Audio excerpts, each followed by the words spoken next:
It's so wonderful. We have everybody here. Welcome everybody. Welcome to Finding and Nurturing Creativity in the Midst of the Mess. And I don't know about you guys, but I got all sorts of mess around here. That's why I'm really happy to have the screen, back screen for me. So before we begin, I have some of the logistical reminders for us. Just to remind you again, this session, just like all the others, is being recorded.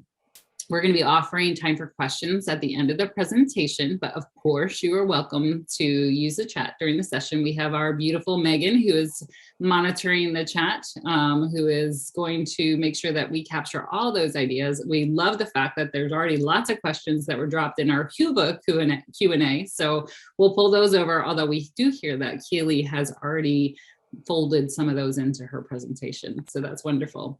If you want to access Keely's slides or her handouts, you just go to the Documents tab in the app or on the website, and you select that Session Documents portion, and you can find the session and tap on that link to follow along.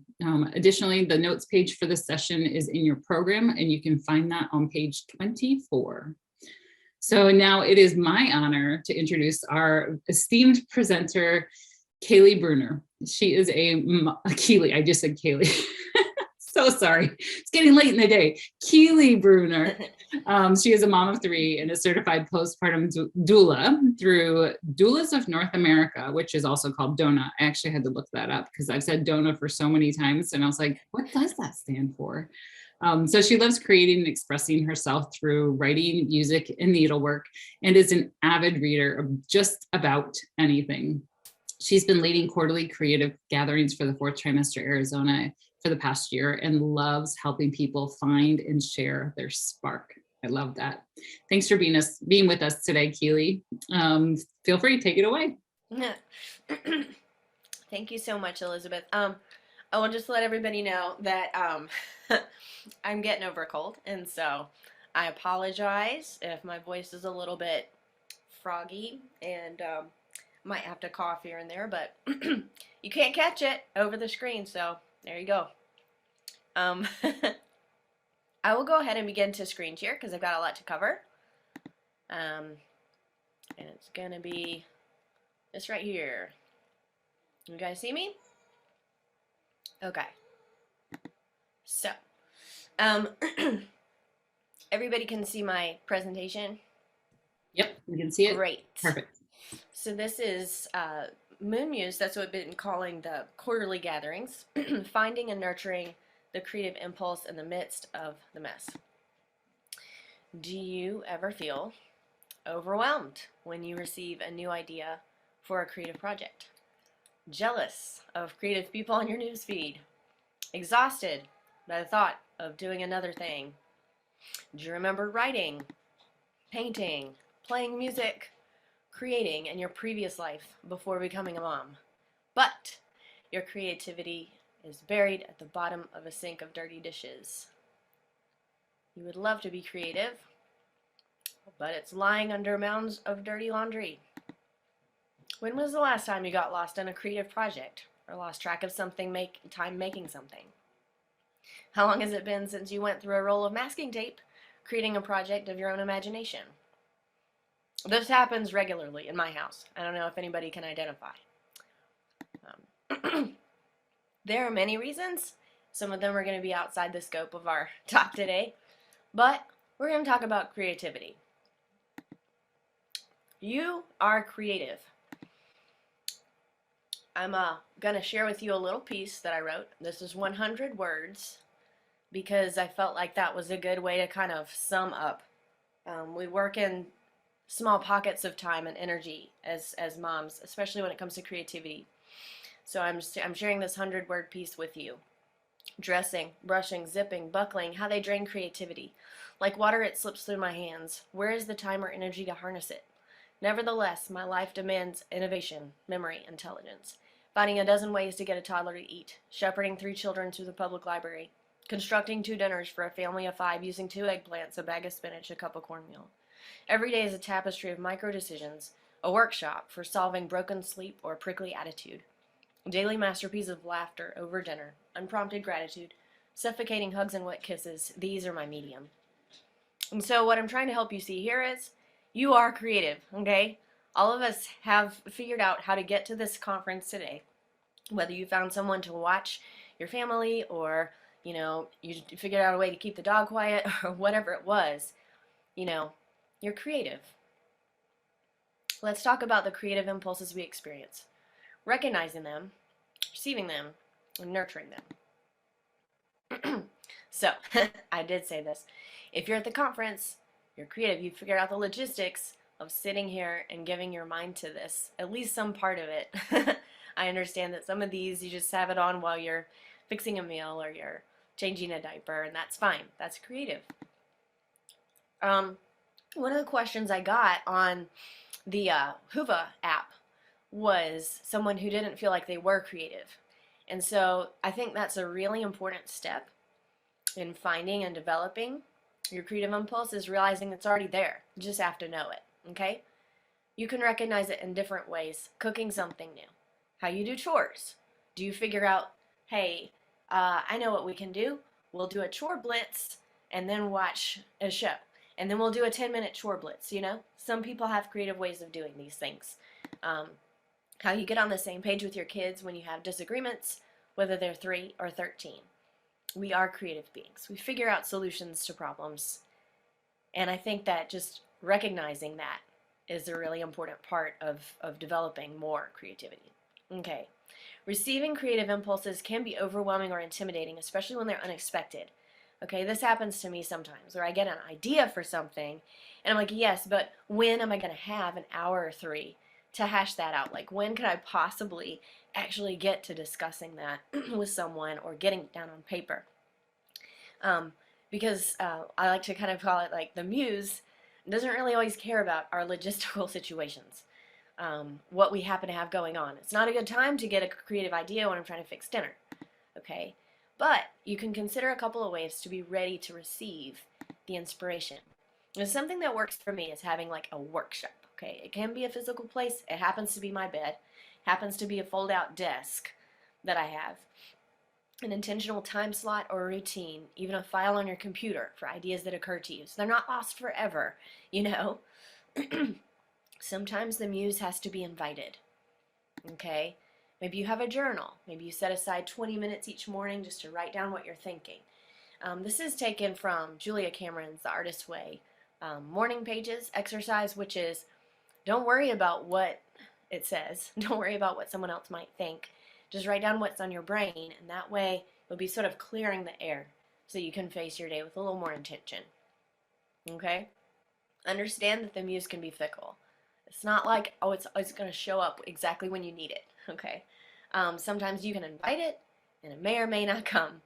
But if you're ready, when it does come, you'll kind of have a little better idea what to do with it. So that's kind of what I'm talking about at this point. Creativity begets creativity. All right, the more you practice it, the easier it will be to find. This is really weird how this energy works. I think all of us have experienced this dynamic where I'm too tired to do something, too tired to exercise. I was in the session earlier today about sexual intimacy. I'm too tired to do that. Okay, but when you put in a little bit of energy, sometimes you get more energy out than you put in. So I think that's the dynamic I want to talk about here. It's a dry bed versus a river. Many of us are familiar with the mechanisms of breastfeeding. Keep it flowing. Avoiding expression can be very painful. The more you give, the more you make. And it's the same thing with creative impulses. Now, I have had my little Zoom person over here, and it's blocking this camera. I don't know if you can see that little camera in the top right corner. That means that this might be a good frame to take a picture of, because it's got some summary information. Now it's not eating. So sometimes our muse will flow freely. Sometimes there are blockages. There's any number of reasons why we can feel like we're not flowing freely with our ideas. And a lot of those, especially at this particular conference, I just attended the one on healing from postpartum. There could be any number of reasons that occurs. Sometimes she gushes, sometimes she trickles. And we're talking about the muse here, the creative impulse that we get. Okay, so why bother? Well, Putting words to an experience or an image or thought can, in an odd way, make it more real. It's a way of practicing mindfulness. I'm sure a lot of us have heard that word, but it puts you where you are. It grounds you and lets you think about your actual reality. Okay? We're all busy and we're all tired, but creative expression is worth it. And it gets easier and more natural with practice, like any other skill. It may seem like creativity is superfluous or extraneous, but when we get the pipes flowing, it makes our necessary work go faster. So there's things that you might put off creativity so that you can do X, Y, Z. Whereas if you were to indulge in that creative act, then it would just make that other stuff go faster and not stink so much. You know, the dishes or whatever, folding clothes, it can go faster and be more enjoyable when you know that you just painted a painting or you just wrote a poem or a letter to somebody or you just gardened. I saw on the Hoova app where so many people are gardening. I think that's fabulous. I love that so much. Okay. It may be more tolerable or even fun if we become aware of our creativity as we go through the day. Also, just throwing it out there, often our people find us more fun to be around when our creativity is flowing freely rather than blocked. And truthfully, many of us find it more fun to be around them too. Oops, that's not what I wanted to do. I wanted to go back one slide, and I think can't do it without, let's do this. Everybody gets to see all of my shortcuts to Carmen Sandiego computer game. Okay, in this way, creative expression is an act of gratitude and empowerment. Okay, bottom line is creativity, connection are invaluable parts of postpartum recovery. It's not a superfluous thing. It's not just fluff. It's not an extra thing. This is real essential stuff. And it doesn't mean that you do have to take a whole 20 minutes every day. That sounds like a lot, maybe. But if you can take even just a few minutes or recognize the creativity that you're employing, all right, who's figured out how to nurse laying down? You know? Who has figured out how to baby wear? Okay? These are things that are creative solutions to practical problems, and the more that you realize it, the more you will do it, and the more fun it will feel. It may not feel like a ball, okay? I've been through postpartum myself, but it can make it feel a lot more engaging and fun. I'm going to read this little poem to you. My days require so much mental energy and flexibility. Every day feels like training for a patience marathon, like my expectations are pretzels that must be twisted and looped back onto themselves. I have felt creative ideas come in a moment and fly away just as quickly, like some sort of butterfly that remains out of reach. And my net is just too short and just too slow. These days are like getting caught in a spider web. Are your pants clean? You have to tell us when you have to potty. Moving through Jell-O. Come here, it's time for dinner. Mom, everyone's there. There won't be a treat after dinner unless you come now. No treat? Okay, that's fine. Oh, you do want a treat? Well, come on. Running against the wind with the parachute. Honey, I know, I saw. I'm sorry he smacked you. I'm sorry you smacked him. I know you didn't mean to. Changing a tire on a moving vehicle. Darling, I think these are the pants where the boots go on the outside. I know, that's sad. It makes me sad too. Wearing your heart outside your body. God, I love you. So I hope this kind of makes sense where it's that looking at your life, you know, and the things that are actually happening and the things that you're saying, but putting them together in a way that's creative and expresses sort of what's going on from the outside almost. Nurturing the creative impulse. So there are countless ways to express creativity. To list just a few, got words, art, food, photography, music, dance, exercise, even chores.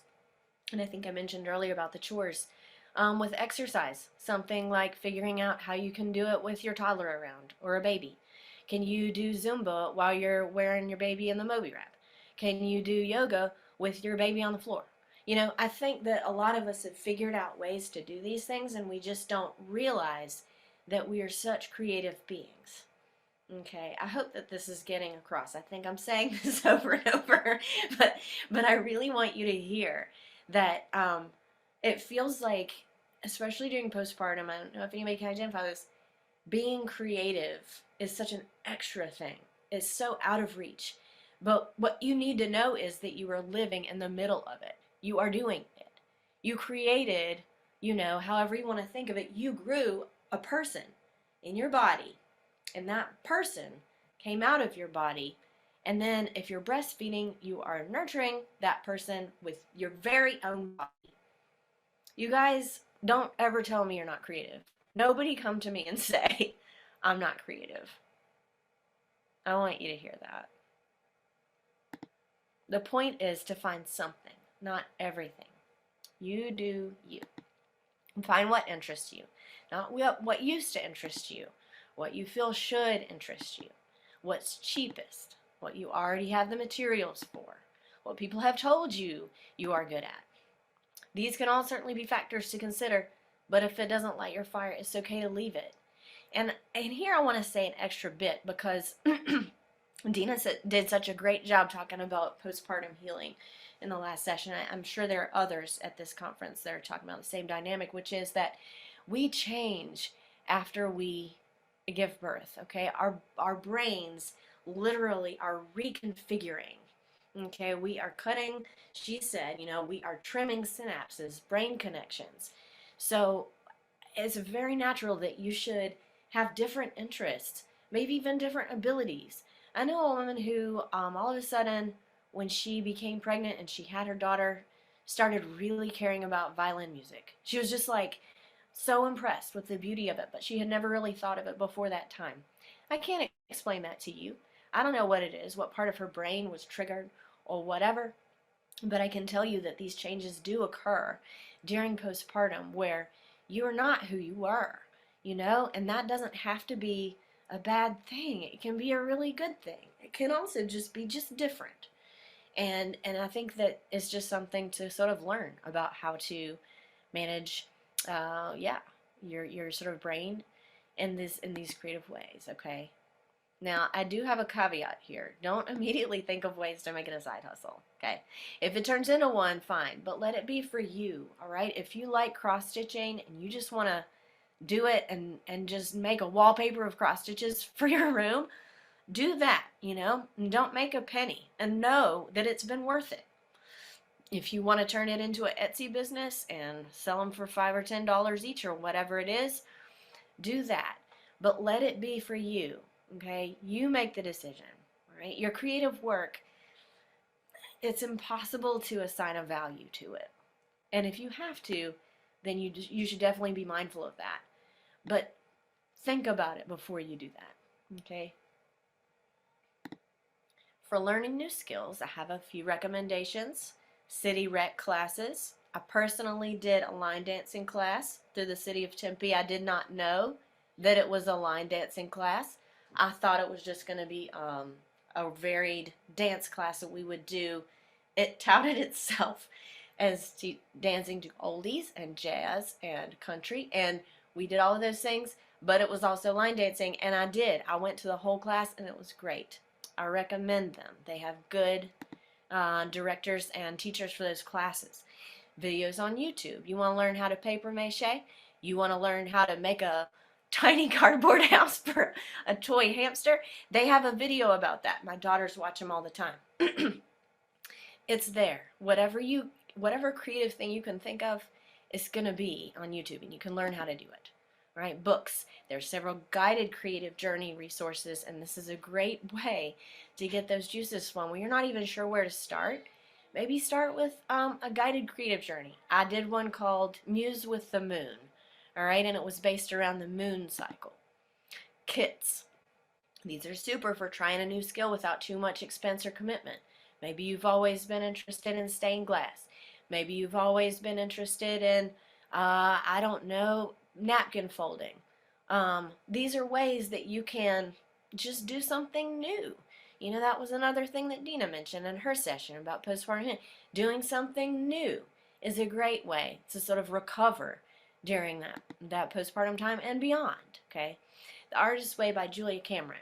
It's an incredible tool for finding creative practice, and I really can't overstate what a valuable method that it is. I want to say when I did it, my baby was like 18, 19 months at that time. And so I had a little bit more latitude over my energy and time. But I will say that it is really, really super in terms of getting into a creative practice and figuring out how to sort of harness some of that energy.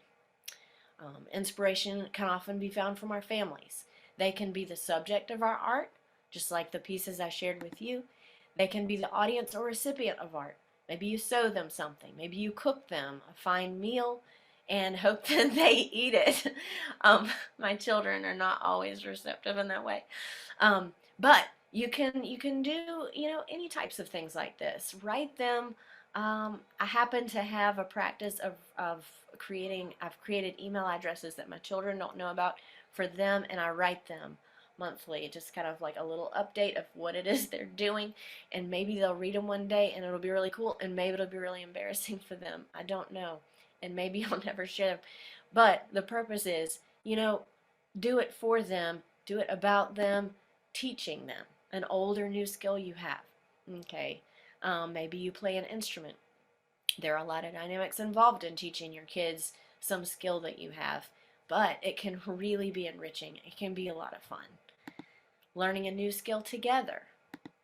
Okay, so I want to look at the chat because I've been ignoring it. I'm really sorry about that. I'm going to look at it. We've really been commenting about your adorable email addresses, emailing. I thought that was fabulous. Shannon, I hope you don't mind. She is crocheting as part of her creative I expression. love it. Yeah, which is awesome. And so we do have a couple of questions here. One person, Laura, has mentioned, which I can only imagine so many people feel similarly, like why do we have to be the one to start the flow? And like, what do we do about like the dry environment around us? And how do we kind of like break through that and just flourish?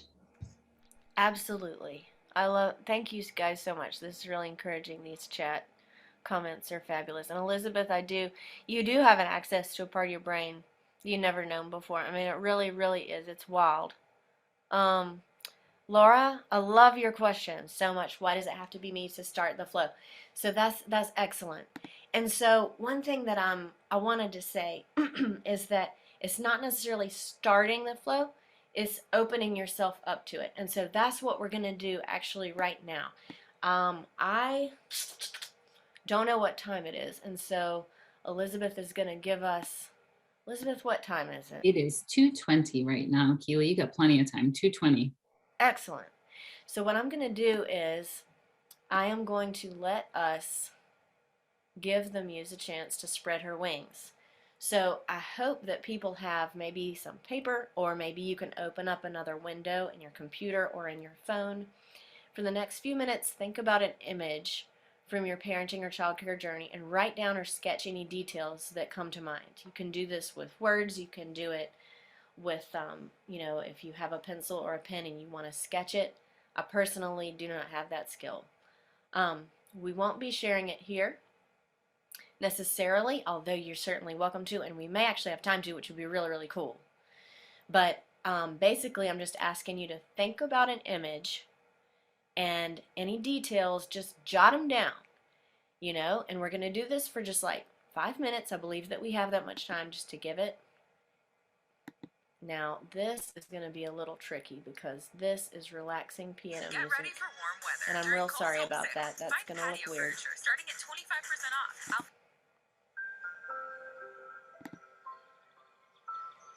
Is that working for people? Can you hear the music? Yeah. Okay, that was just to kind of help block out the distraction, which I'm being a distraction, so I'll be quiet.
right. I'm going to go ahead and stop that. And I think now that you've had a little bit to work with, I would really like to get rid of this bar, but I think that's just going to have to stay. Can everyone hear me? Still here? Yes, ma'am, we still hear you. Excellent. Now that you have a little bit to work with, think about moving forward and expanding. Could you create a free-form poem where you just write the lines, just the phrases, and create words that sound well together? Maybe a haiku or a set. A haiku being, say, 5 syllables for the first line, 7 syllables for the second, and 5 syllables for the third line. Could you do that?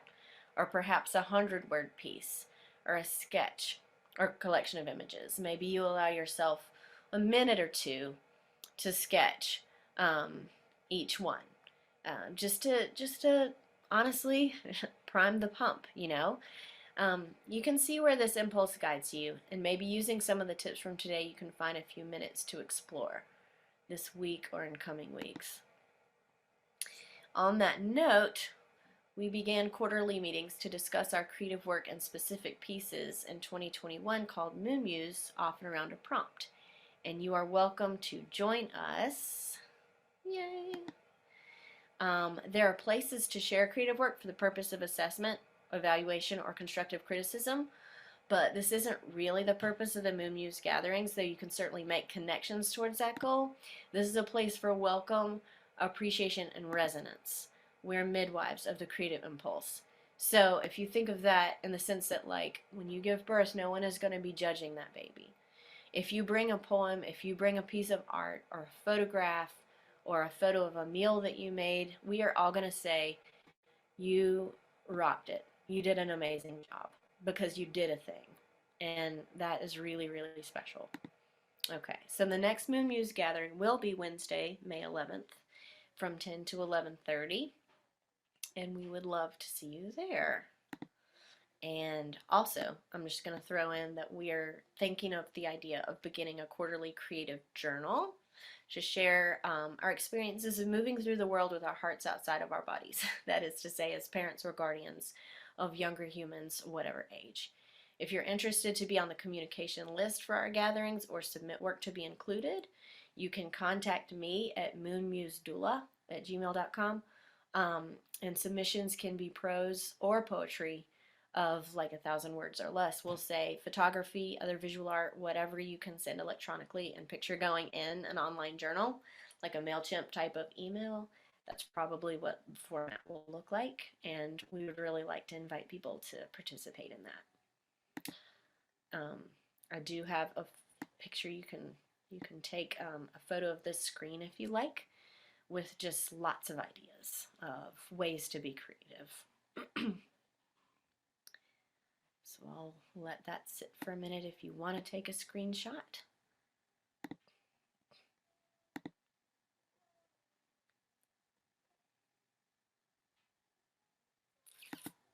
And thank you. I'm so glad you chose to join our session. Wow, thank you so much, Keely. This was amazing. I love all the ideas and just the recognition that you were able to spread around for all of us to recognize the creativity that exists in every single one of us in our own special way. You did a beautiful job. Yeah. Megan, our wonderful chat moderator, you have been keeping your eye on that and have been pulling in questions. Would you love to share some of those questions for us so we can hear Keely's wisdom yet again? Yes. So yeah, thank you for answering that first one about starting the flow and really just more or less being open to the flow instead of like generating and worrying about generating something new. So you mentioned a rec center and as a means of finding other people to express your creativity with, and also finding fun in kind of like the mundane things and making like expressing yourself creatively that way. Do you have any other maybe recommendations for those of us that are in the Southwest headed into summer with a bunch of kids, or maybe entertaining over the summer, how we can maybe integrate that as well? Yeah, absolutely. on the Whova app, some people had, I had posed the question of what is your favorite go-to creative activity, and some people did share activities they do with their children. And I think a really great idea for the summer is, the sidewalk chalk and all that kind of thing. It's fun when they're out of school to do that. We actually, I guess this happened during the lockdown of COVID, a lot of fun ideas were going around of doing like stained glass with sidewalk chalk, where you tape off the sections. It was so great. And so we actually have a cinder block wall, which it happened to be my daughter's school celebrates the International Day of Peace on September 21st. And so we did masking tape to spell out the word peace, but with like the sections, and any child can join in, as long as you make it low enough, like if they can stand or they can sit, they can help color it. And so that was a really cool project to do. You were asking about indoor things more, and so I don't know how long they want to stay outside and do that, but it's free, and it was a really fun activity with a really cool result. Somebody had mentioned playing with shaving cream, and I really like that idea, especially with kids. And I'm just not like a huge mess person. I do enjoy creativity. I don't love making a mess. And so my kids really adore it. And so as they get a little bit older, it's nice to be able to task them with cleaning up the acrylic paint or whatever. And yeah, I think Shannon's interacting with that a little bit. Let's see. Yeah, different age levels and skill levels. I just had this the other week, where the younger two wanted to paint. And I had received something. Yes, recycled items. Listen, you guys, we don't get to say goodbye to anything in the recycling because I'm going to see it again. I know how well, no matter what it is, they're going to dig it out of that blue carton. Egg cartons, paper towel tubes. I've even, for a period of time, I stopped recycling toilet paper tubes. I just put them in my daughter's room because I knew she wanted them for some craft or another. It's amazing the things that they think of. But yeah, totally. Yep, absolutely, Megan. It's like there's so many ways to be creative. Once you turn yourself onto it, it can be a little overwhelming. So that's why I'm saying, like, have a place to put the ideas so that they don't just like, come to you and make you feel crazy all of the time. But maybe like an idea that I have is like a Google Doc or something where you can just jot down an idea, or I email myself phrases all the time that don't make sense at all, but I know what they mean. And so at least I think I can remember them mostly. Yes. I've gotten into texting myself. I'll text myself a message and then I'll see it. I think just going back and looking at them is probably absolutely. Yeah. But somebody mentioned shaving cream, and then I got off on a tangent about the mess. If you put it in a Ziploc bag with some food coloring, that's really fun. It turns out really well, and it's fun. There was one that we did that was like I think it might have just been oil, and you just put a little bit of oil and food coloring in a bag, and then you can hang it on the window or whatever, because the light comes through and it looks really neat, especially with kids that eat the paint. All right, no, I don't know. Oh, yogurt. Okay, people do finger painting with yogurt. They do. You can do that. That's a thing I saw. Again, with the aversion to mess, I'm not nuts about. But yes, Cool Whip. Now that's a mess that I wouldn't mind helping to clean up. So, some of these excellent ideas. Jen, she's killing it over here. Cool Whip pudding is great. It's wonderful. As sweet. Yep, baby. That's food. a really cool way to integrate. I'm my brain is buzzing now. Food too. Yeah, paint with broccoli, paint with whatever scraps you have left over, or the weird foods your kids don't want to touch or refuse to look at. Goof around with them. That's such a great idea. Megan, be careful, your spark is showing. I'm so excited. This is fun. This is exciting to see. So yeah, all these ideas, are really fun, and you can do those with your kids. To draw in the previous session I went to on the sensuality, I'm just saying, let your mind go places, and it could be very creative as well. Oh my. That's wonderful. I love how you're tying it all together there. It's wonderful. I think we still have time for maybe another question or two, Megan. Are there any additional questions that you seen pop up? Yeah. It's one question is, how does one thrive in this area when they personally don't identify as somebody who is artistic or creative? I know you touched on it a little bit, or would you mind maybe expanding on that just a bit? Yeah, no, absolutely. I mean, I think that so I did come at it from the point of view that like actually you probably are creative in ways that you didn't realize. If you are figuring out songs to sing to your kids, especially if you are making them up, that is very, very creative. Okay. And if you are coloring in coloring books, that's creative. If you are even singing to your children, exposing them to fun music that you heard growing up, or my kids, I don't know if anybody here is familiar with Cat Stevens, but my three kids definitely are now. They ask for the songs by title, and I've memorized what each track is on the Hits album. It's just kind of like integrating those things into your existence. And I want to say that like it's possible that people are attending the session and they're like, well, yeah, I mean that's what you do. You're a parent, like you play your kids music, or yeah, you're a parent, like you give your kids paint to play with. No, not necessarily. This is really something you need to acknowledge as a creative endeavor, and the more that you acknowledge it, the more then you can build on it, and you can. I don't know if the word would maybe be scaffolding with what's already there. You can build on it and you can make something that's even more elaborate and fun. And it doesn't have to be exhausting. That's the thing. I mean, it can be. All right, it can be. To be exhausting with your kids. I mean, to be creative with, wow. To be creative with your kids really can be an exhausting endeavor, but it doesn't have to be, is what I'm saying. I'm like, I am not a Pinterest mom. I've not been on Pinterest. There is no shade on people who are on Pinterest, but you can be very creative and not get overwhelmed with all of the ideas. That said, if you have a board where you keep creative ideas, that's a really great way to kind of organize some of your thoughts and impulses too around these projects. Oh, yeah, yeah, yeah. Absolutely. I love that. Yeah, hilarious words. Love it. I love this, Keely. This is so remarkable. I have this is bringing back for me. I had a pact for myself in my darker days after having babies, where I just felt so drained and exhausted. It was kind of like just like going through mud, right, trudging through. Yet I remember like making this pact with myself to just try to make my child laugh every day. And so you wouldn't believe the amount of creativity, unintentional creativity that can come from that, of just being like, okay, that's my one job today. I just got to make my kid laugh. I love that so much. I really, really do. Does anybody want to share from the thinking that we did about our image? Did anybody want to share either just their straight up their image, or what an idea they have about something they can do with it? I would love to hear some feedback if anybody has anything they want to share, but no pressure.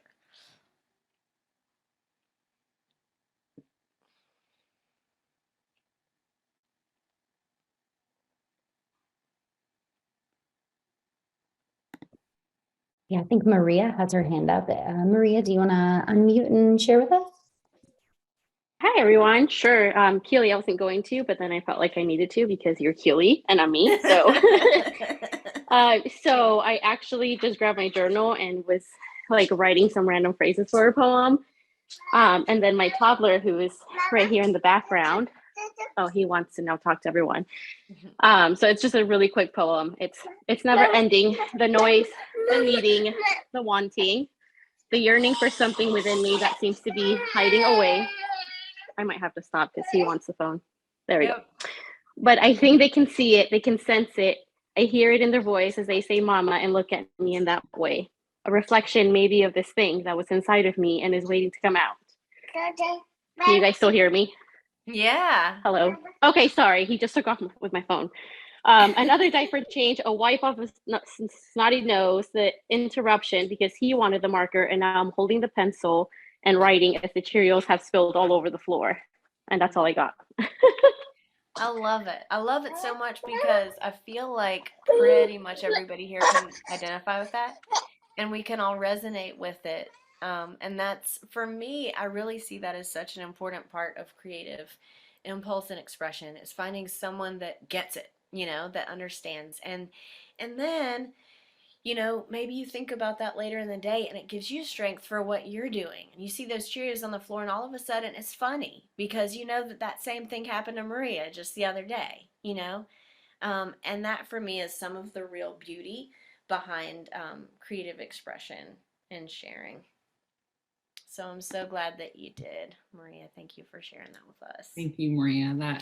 What you just shared, Maria, and then how Keely just wrapped it up and tied it. I think that is the perfect way. As much as we would want to stay in this space, Keely, forever, I'm sorry. It's that time where I gotta shift over to wrap up. I have learned a ton. My spark has been ignited. Thank you so much, Keely, for sharing your gifts and your wisdom and your encouragement for all of us. I think we can all walk away from this changed. So thank you for it all. Thank you too. Did you have any last words you wanted to offer up? Not at all. Thank you.